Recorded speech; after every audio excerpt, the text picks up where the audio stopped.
You said you had been an election observer. Why did you choose to be an observer? Yes, I was. I was an election observer a number of times.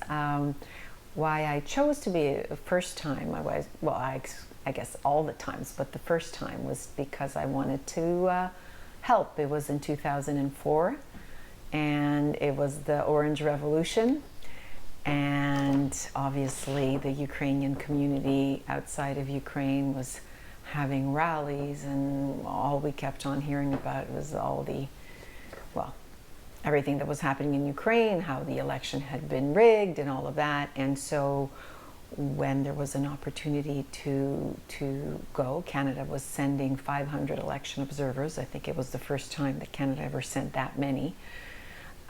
When it was decided that the second round of the presidential election was going to be redone, the whole world sent a bunch of election observers, and Canada sent 500. And so that's when I decided to apply, and I wanted to help. I wanted to be useful. I wanted to help Ukraine in its democratic development as a country.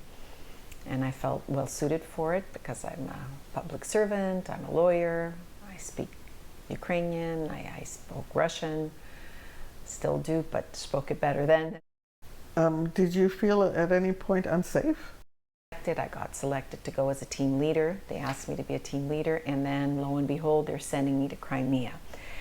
And so it wasn't a question of being unsafe, but Crimea was obviously then very, very Russian-speaking, very pro-Russian, very pro-Yanukovych, who had won the rigged election. So we felt that we were not necessarily wanted there as election observers, like, why are you here, why are you meddling? And then after that, after 2012 was 2014, that's the year that Poroshenko got elected. There was just one round that time, almost unheard of, that the president got elected with one round. And then the last time I was ever in Ukraine was in Mariupol, which is very, it's very sad for me when Mariupol started to be under siege, and knowing that it was being destroyed when I was there. I mean, that theater that was bombed, I walked by, and I have tourist pictures in front of it. I had a driver from there. I had a translator from there. I have no idea where they are. If there's, obviously I don't think they're still there, but are they? I don't even know if they're still alive.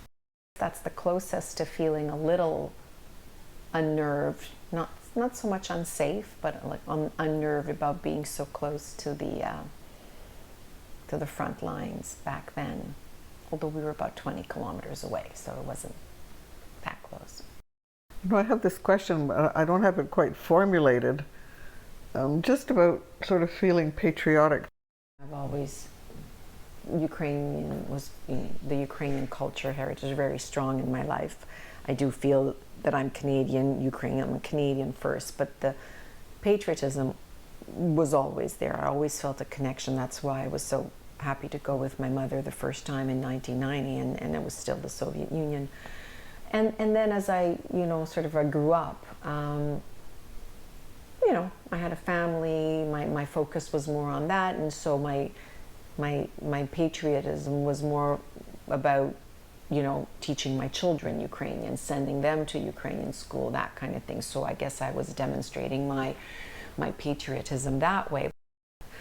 And then when '04 happened, my kids were small, and I left Christmas time, like English Christmas time. That's when the redo was, and I left.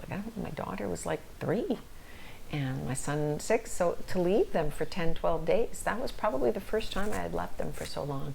But I felt like I had to do it. So I guess that's the first time I felt sort of that patriotism outside of the fact that it's my family heritage or whatever. It was more sort of like, I want to help this country.